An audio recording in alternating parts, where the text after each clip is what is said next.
Hi, I'm Pam and I'm here to talk about retro video games.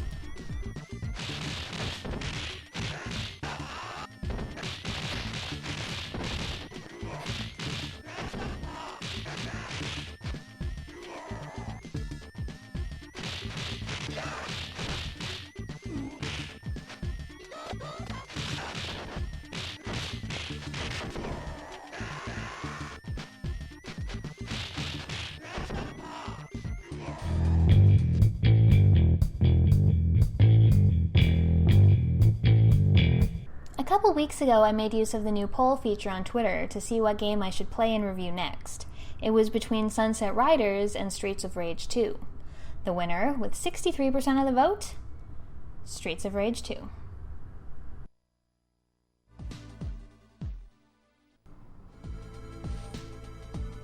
Streets of Rage 2 was developed by Sega and released for the Genesis in 1992.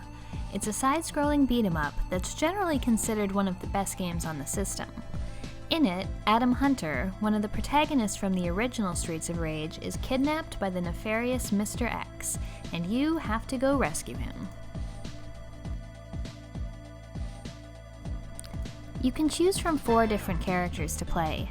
There's Axel and Blaze from the first game, along with Adam's brother Skate and pro wrestler Max Thunder. Skate's quick but weak, Max is strong but slow, and Axel and Blaze are more well-rounded. This game is critically acclaimed for good reasons. It has a lot going for it. The beat-em-up action is fun, satisfying, and it controls really well. Each character has their own special abilities, and there are a good amount of combos. There's the general kicking and punching, aerial kicks, blitz moves, and a special ability with the A button that either acts as a defensive move or as an attack, which will also drain you of a bit of health. There are also various grabs and throws. Like most side-scrolling beat-em-ups, Streets of Rage 2 is more fun with a friend, so I went through the entire game on co-op. As far as couch co-op goes, it doesn't get much better than this. All the basic gameplay is there, along with some moves that you can only pull off with a second player, like flipping over their backs and throwing them at enemies.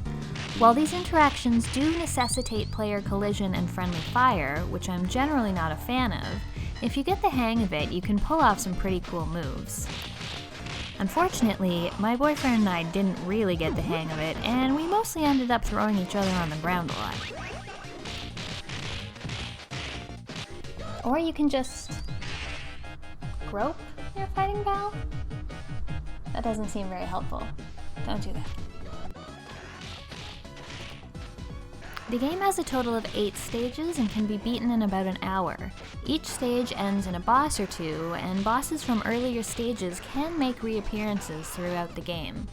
Each of the enemies you face has a health bar and a name.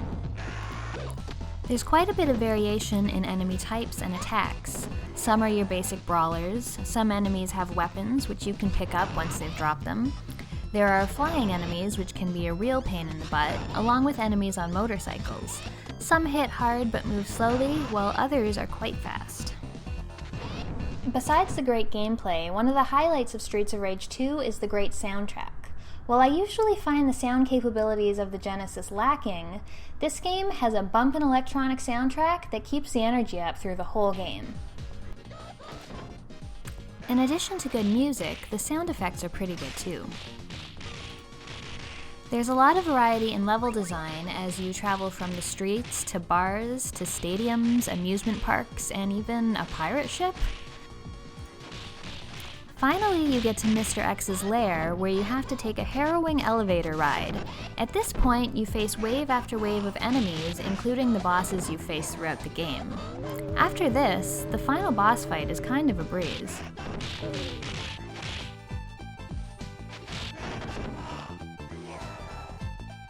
The difficulty curve on this game is good. While I found the first half or so stages weren't too challenging and I was able to get through them all with only a couple lives lost, the latter half of the game gets quite tough.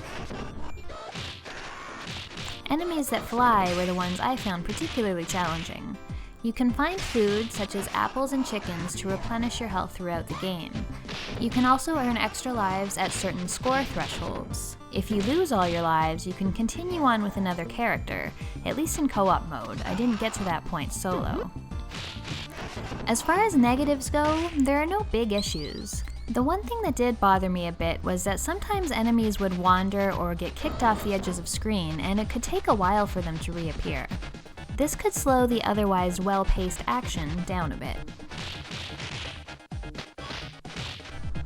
Overall, Streets of Rage 2 is an immensely fun and energetic game, and it deserves its place as one of the best beat-em-ups of all time. If you're looking to add it to your collection, though the price has been going up recently, luckily it's still fairly attainable at around $30 complete in box.